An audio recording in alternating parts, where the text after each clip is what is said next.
Hey guys, Aaron C. coming at you again today with another lesson. Let's talk about Chuck Berry today. So, what are some things you think of when you think of Chuck Berry guitar playing? Well, I'd like to talk about just some basics, and we can build off of that.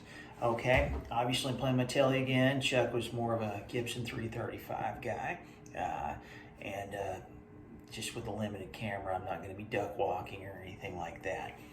But and he was a Fender amp guy, and for the life of me, I cannot remember what the Fender amp was. So if any of y'all Chuck Berry fanatics out there know what that is, please feel free to leave that in the comments below to help me remember that.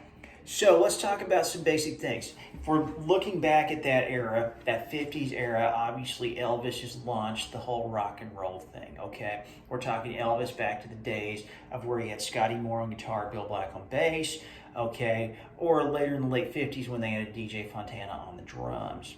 Okay, so we have that. We have guys like Carl Perkins, and, you know, Buddy Holly comes in, Richie Valens, you know, these guys. Chuck Berry was kind of in that genre, okay? Now, I'm not making this date specific. This is just a basic, you know, genre there of what we do. Now, though there were similarities with a lot of these guys, they all kind of had their own fingerprint. And today I want to talk about Chuck's. Okay, so as you well know, Chuck was very into whether it's that, whether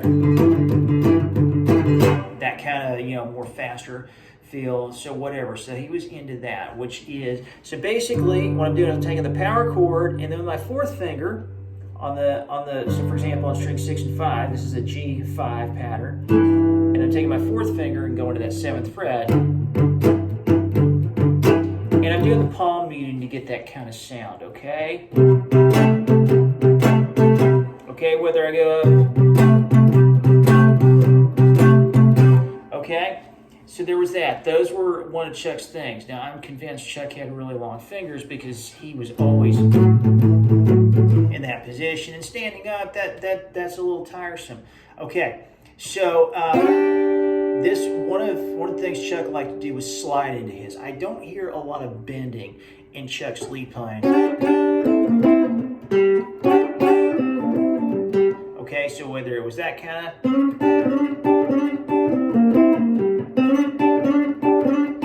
that is not a bend, that was a slide. And what I'm doing is I'm taking off of this G, I'm taking this third finger on the 5th fret of the 3rd string, sliding into the 7th,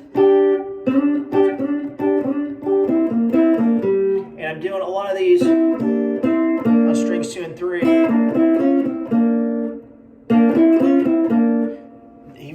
Into those. So for example, if you listen to stuff like No Particular Place to Go,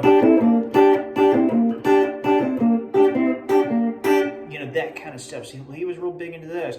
And I'm just doing this in the key of G for now, but in Johnny Be Good, you hear that. Okay, so you hear all of those little things, you know,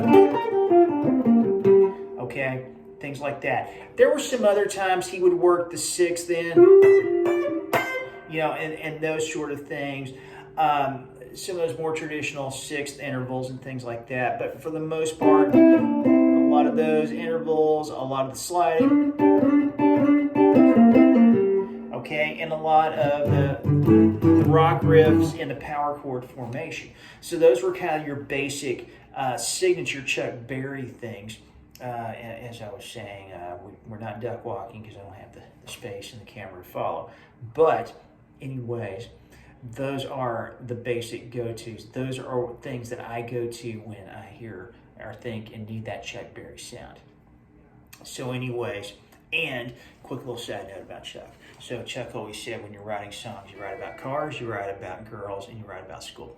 That was kind of the Chuck Berry recipe for writing songs. So that's another little interesting fact there. Dealing with Chuck. Anyways, I want to thank y'all for stopping by today. And if you have any questions, anything you'd like to see me make videos on, please feel free to leave them in the comments below. If you have any questions regarding wanting to do lessons, leave a message in the comments below, and I'll do my best to get back to you and do my best to see what we can do to make it happen. Guys, thanks again for stopping by. Look forward to seeing you soon. Bye.